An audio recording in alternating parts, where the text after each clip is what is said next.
With the new Star Wars Darth Maul series officially just a week away, it made me think about the greater Star Wars universe. And although we've gotten a ton of really awesome projects, we still definitely have a lot of characters and a lot of stories that we still need to see properly fleshed out. And that's why today we're talking Star Wars projects that we absolutely need to happen. But before we get into anything, guys, please, for me, like this video, subscribe to the page, and hit that noti bell. All right, Star Wars projects that absolutely need to happen. I'm going to organize this in a somewhat top 5 list, and I might throw in a couple of honorable mentions along the way. But without further ado, let's just get right into it, because coming in at number 5 on the list of Star Wars projects that we absolutely need to have is without a doubt a Star Wars The Clone Wars live action movie. Now, this is going to come off as some type of fan service, and while I will agree it will be servicing the fans to a degree, I would have to disagree to anyone who would say this is simply just a money grab or simply just fan service. Because I do genuinely think there are stories that are not only left to be told in this time period, I think there are a couple storylines that need to be told. And while yes, we did get a lot of these storylines in the original animated series, they actually retconned the original 2003 series that gave us probably some of, if not the most important events between the time of Attack of the Clones and Revenge of the Sith. And this time is quite literally Anakin Skywalker going from Padawan learner to Jedi Knight, him going through the trials, him being judged by the council, and them deeming him worthy to become a Jedi Knight. So in my opinion, what I really think they should do is come out with a Star Wars The Clone Wars live action movie and have it set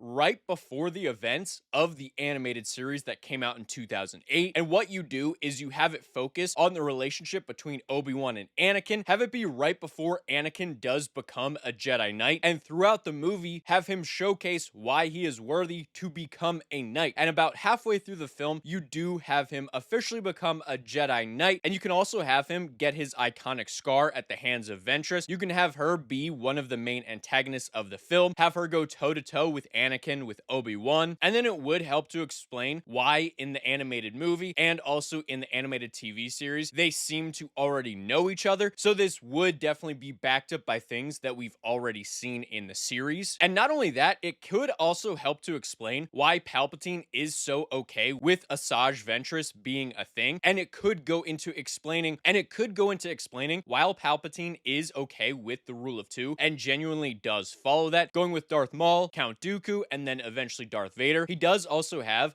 other dark side users under his thumb, one being Ventress, the Inquisitors. So this could actually take us back to the beginning of that and show us what makes him so okay with that. And not only that, it could also show us a couple other dark side users that might have been trained alongside Ventress, and she may have been the only one who survived either their training or the encounters with Anakin and Obi-Wan. This could also give you the opportunity to show Anakin and Obi-Wan going against different dark side users that aren't fully recognized Sith. And you could also use this as a way to propel Ventress above the others, showing that she is way more skilled than the other dark side users that were 100% just throwaway characters. And why Count Dooku did value her so much, even though he did end up betraying her eventually. You could at least see that he didn't want to do this, and he valued her more than pretty much anyone else who was under his thumb at that time. And this movie could definitely showcase that in a lot of ways. And while I will admit I personally would absolutely love this project, I don't know that it is absolutely necessary, but that same sentiment cannot be true for our number 4 entry on this list, because coming in at number 4 on the list of Star Wars projects that we absolutely need to get is a Luke Skywalker Jedi Academy storyline. Now, if any of you have played the video game Jedi Knight Jedi Academy, one of the best Star Wars games ever made, I highly recommend it, you will know that pretty much everything I'm going to say is basically the storyline from that game, except unlike in the game where you do have to create your own Jedi and you are just in Luke's Jedi Order, this series would follow Luke Skywalker trying to rebuild his Jedi Order, deal with the new Senate being formed. You can have Princess Leia, Han Solo, Chewbacca all appear in this series, all be main characters in this series, which I do think should be animated. I just feel like you'd get a lot more freedom and you wouldn't have the same amount of flack for recasting Luke Skywalker, because it probably wouldn't be a good idea to use Mark Hamill, although I absolutely love Mark Hamill and seeing him in The Mandalorian and also in the Book Book of Boba Fett was really cool. I think everyone can agree that de-aging someone for an entire series would not only be pretty ineffective, it would be incredibly costly. So I don't know that Disney would want to do that, whereas an animated series with the style animation of a series like Star Wars The Clone Wars would work absolutely perfectly with this. And you could do a storyline similar to what they did in the Jedi Academy game. You can have remnants from the Empire trying to restore the name of the Empire, and you can have dark side users hunting after ancient Sith, one of which being Darth Malgus, and he eventually being brought back. And then we would get to see Luke Skywalker in his prime going toe to toe with one of the most infamous Sith that has ever existed, and seeing him take down this incredibly powerful enemy while also trying to restore the Jedi Order would be an incredibly compelling story that I think not only would be really enjoyable and something we need to see, I think it could actually be pretty long lasting and last anywhere between 2 and 4 seasons without it feeling like it's getting drawn out. However, speaking of stories that we absolutely need to get that would not be drawn out at all is our next entry, and that brings me to number 3 on this list of Star Wars projects that we absolutely need to get: The Old Republic. Now, this is something that I know they were trying to do. They were going to do a trilogy about the Old Republic, about the times before the Skywalker saga. That, for whatever reason, never happened. Then there are rumors that it is still happening. However, we still, to this day, don't have any confirmation of that. However, I feel like you could do something that probably wouldn't interfere with anything like that. In my opinion, they should do a series, a live action series. However, instead of focusing on the Republic, I think the Republic and the Jedi actually should be secondary, and we should see this from the POV of the Sith. One of 2 Sith in particular, either Darth Revan or Darth Bane. The reason I say Darth Revan could be really cool is he traditionally dances between light side and dark side, so I feel like this could be a really interesting main character to follow, and you could see the ways of the Jedi and the ways of the Sith from him throughout the entire story. And you can see how his different interactions shape who he is as not only a Jedi, but also a Sith, who then eventually does become a Jedi again. This could be a really compelling character that we could follow for multiple seasons. This could be something that goes on longer than a series like The Mandalorian, because you have so much lore that is unexplored there. Not to mention the fact that Darth Revan is probably the most popular ancient Sith that we have. But if we're talking about popular ancient Sith, the other one that I did mention was Darth Bane. Now, Darth Bane, pretty much the obvious low-hanging fruit that is most interesting about him is the fact that he quite literally established the rule of 2, and this is about the time the entire Sith purge was happening. So not only would we get Darth Bane establishing the rule of 2 that we see even in present day Star Wars, but we could also see the Great Sith Purge and all of them pretty much offing each other, and not to mention them overthrowing the Jedi temples. I know Darth Malgus eventually does this as well. However, because we did get a lot of his storyline through the medium of games and in that Luke series that I did mention, he would probably be the ancient Sith that is brought back. I feel like focusing on a different Sith would work a lot better, especially because with the specific storyline that I did lay out, I feel like Darth Bane and Darth Revan would just fit a lot better, especially for a series if you want it to go for multiple seasons. But since we're talking about a series that could go on for multiple seasons, even more so than the previous 2, we have to talk about our number 2 entry on this list. And that's why coming in at number 2 on the list of Star Wars projects we need to have, we have a Qui-Gon Jinn series. Now, I know we got a little bit of this through the medium of Tales of the Jedi, and that was really cool. However, with this series, I think they should actually pick up after he's already a Jedi Master, after he's already had an apprentice, and we should actually see him going through the selection, because with Qui-Gon Jinn, his selection of a Padawan was actually pretty unique. At this time, he didn't want an apprentice, and it was only after being introduced to Obi-Wan and seeing how skilled Obi-Wan was, did he change his mind and eventually take on Obi-Wan. So I feel like getting to see that entire aspect of not only Qui-Gon Jinn and Obi-Wan's relationship, but the greater Jedi Order would just expand the lore so much, and we would see something that we've practically never seen. We've realistically never been introduced to any type of Padawan selections at all. Anakin gets paired with Qui-Gon, then Obi-Wan. Luke gets paired with Obi-Wan right away. Ahsoka gets paired with Anakin. We realistically have never seen any type of Padawan selection like they describe in the greater mythos of Star Wars. So I feel like this would be an incredible way to tell even deeper stories surrounding the Jedi, which is my personal favorite aspect of Star Wars. And you can have the beginning of the series focus on that. Focus on Qui-Gon not wanting wanting a Padawan, focus on why he doesn't want a Padawan, and then focus on the fact that Obi-Wan was able to change Qui-Gon so much to the point where he not only wanted a Padawan again, but he needed it to be none other than Obi-Wan Kenobi. And then you can move throughout the series with these two as Padawan and Master, and you can watch as Qui-Gon teaches Obi-Wan about the Force, and you can see little hints of who Obi-Wan is in the future, but you can also see certain wisdoms from Qui-Gon that eventually get lost by Obi-Wan because Qui-Gon was taken from Obi-Wan before he officially became a Jedi Knight. So him not having Qui-Gon there definitely affected him in some pretty negative ways and led to him making some serious mistakes when training Anakin. I feel like a lot of that could actually be tied back to this Qui-Gon series. And you can also show why Qui-Gon isn't on the council. You can show him combating pretty much everything the council stands for and tries to do throughout this series. You can tap into why Qui-Gon is not only against the council, but actually preaches how the council is going against the will of the Force. You can explore the Force even more because, in my opinion, Qui-Gon Jinn is probably, if not the absolute best depiction of a Jedi, and his connection to the Force was so great that he was the first Jedi that was able to transcend himself into the Force after death without the help of anyone else. Yes, I know Master Yoda, Obi-Wan, Anakin, they all eventually are able to do this. However, this is only after being told and shown how to do it and that it was possible by Qui-Gon. So him actually discovering this would be very compelling to see. And this isn't even getting into that much around Obi-Wan and Qui-Gon. We are more so just talking about what you can do with just the character of Qui-Gon Jinn. However, you can actually tie some storylines with Qui-Gon and Obi-Wan to events that happened in Star Wars The Clone Wars, specifically everything that happened with Duchess Satine. You can see the mission in which Obi-Wan and Satine actually were first introduced. Obi-Wan did mention that he was there for an extended period of time with Master Qui-Gon, so you can actually make part of this series be that very mission. You can show why these two are so close, and then that would add even more depth, not only just to the death of Satine, which eventually happens at the hands of Maul, but then you can actually see a lot of similarities between what Padme and Anakin have to what Satine and Obi-Wan have, and that was actually shown in the Clone Wars series. So I feel like expanding on that at all would give us some incredible stories and also tie things together even more beautifully. Now, is this because Qui-Gon Jinn is quite literally one of my top 3 favorite Star Wars characters? Yes, absolutely. However, I do personally believe that this project in particular is one of the projects that we could get the most stories out of. And in my opinion, I think it could run for at least 3 to 7 seasons without getting stale and without getting old. That is how many storylines are left to be told in that era and between the two characters of Obi-Wan and Qui-Gon specific. However, if we are talking about stories that absolutely need to be told in the Star Wars universe, we cannot forget about our number 1 spot. Because coming in at number 1 on the list of Star Wars projects that we absolutely need, we have a Darth Vader series. Yes, I know this has been something that people have been saying for a long time. When the Darth Maul series was initially announced, my first thought was they are doing Darth Maul, but they still have not done Darth Vader, which to me is very unfortunate. Although I am excited for the Darth Maul series, I truly believe if they did a Darth Vader series, it would be one of the most beloved projects that we've ever gotten from Star Wars. There are so many stories left to tell for the character of Darth Vader. He normally appears as a secondary character in any stories told between the events of Revenge of the Sith and A New Hope. Even in A New Hope, he's in it for less than 15 minutes. So could you imagine a series that is fully dedicated to Darth Vader, not only as a Sith hunting down Jedi, because I do believe that would be a big part of it, watching him slaughter countless Jedi and showing us just how formidable Darth Vader has become in his years training under Palpatine and training in the dark side. We could also see him training the Inquisitors, punishing the Inquisitors that fail, killing Inquisitors if they fail, and yes, actually killing them, not just stabbing them for them to return later. That's one of the only things that I hated about the Obi-Wan series, is the fact that so many people get quote-unquote killed and then just come back. No, death should be permanent in the Star Wars universe. Let's stop doing that. And a good way to do that is quite literally a Darth Vader series, because throughout this series, you can have him slaughtering Jedi over and over again that that do not come back, slaughtering Inquisitors that do not come back. And not only could you have a lot of really cool action sequences like that, you could get a ton of emotional moments when he takes off his armor, when he goes into the bacta tank. This could be a really good medium for flashbacks, and in my opinion, I feel like although a movie would be cool, a series would be best for this. You could either do an animated series or a live action series if you do it in the next couple of years. That way you could still utilize Hayden Christensen and Ewan McGregor. And the reason I say Ewan McGregor as well, I do not believe Obi-Wan should appear in present day in this series. However, in flashbacks, yes, absolutely. I think we could get some flashbacks to Clone Wars, some flashbacks with Ahsoka, and most importantly, when he visits Padme's grave, which is something that we absolutely need to see in a Star Wars project. This is probably one of the most important aspects of Darth Vader, is the fact that he does visit Padme's grave, and he is holding on to that part of him that is Anakin Skywalker. And the sheer fact that he visits her grave is why he then is so much more cruel, because anytime he gets any glimmer of Anakin, he has to do so many cruel and atrocious things that it buries Anakin so below the surface that he is unrecognizable even to himself. However, each and every time he is drawn to go back and visit Padme, Anakin creeps back up to the surface. So I feel like this series being able to showcase not only that internal struggle that Darth Vader goes through, but also showcasing him actually mourning Padme and being there at her grave. We would get to see some flashbacks of either him with Padme, him with Ahsoka and Padme. Maybe they're on a mission together, or maybe it is just a simple getaway on Naboo. I feel like those stories that we'd get to see in those flashbacks and in those moments would be some of the best in all of Star Wars. We could also see some other stories that we've gotten in the comics, like Emperor Palpatine actually trying to kill Darth Vader. He does this because he does believe that Darth Vader is too weak. He thinks his weakness led to his defeat on Mustafar, but he also does this because each and every time that Darth Vader is almost killed, he becomes incredibly more powerful because his rage and his hatred goes so out of control that he absolutely murks anyone that Palpatine was able to send after him. So I feel like this would be a really interesting thing that would add to the dynamic between Darth Vader and the Emperor, and it would also go to show you that it wasn't just blind loyalty that was keeping Darth Vader under the thumb of Palpatine, it was also fear. And you could actually showcase in this series Darth Vader actually challenging Palpatine after one of these attacks, after one of these attempted murders on Darth Vader, especially if one of these attacks potentially happens when Darth Vader is at his weakest and most vulnerable. Maybe one of those times that he is visiting Padme, the Emperor decides to strike, and in this strike actually damages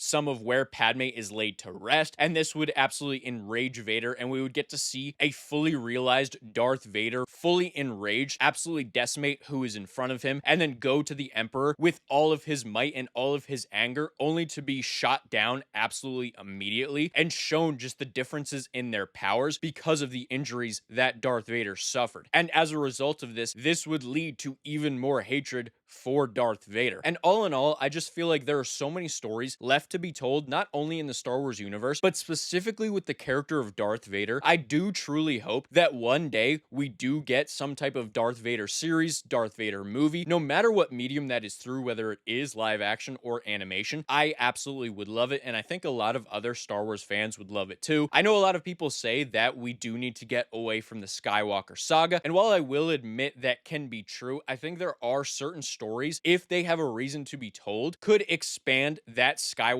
era and make it even better than it was before we have to fully get away from that era of Star Wars. And just because we are telling certain stories around that era, that doesn't mean we can't get other storylines like the one that I did mention about the Old Republic. But I'm interested to hear from all of you guys. What Star Wars project would you most want to see? Do you think I nailed it with my top 5, or do you think there are other projects that I left out? Let me know in the comments below. And while you guys are down there, please, for me, like this video, subscribe to the page, and hit that noti bell. And I'll see all of you in the next video. Goodbye.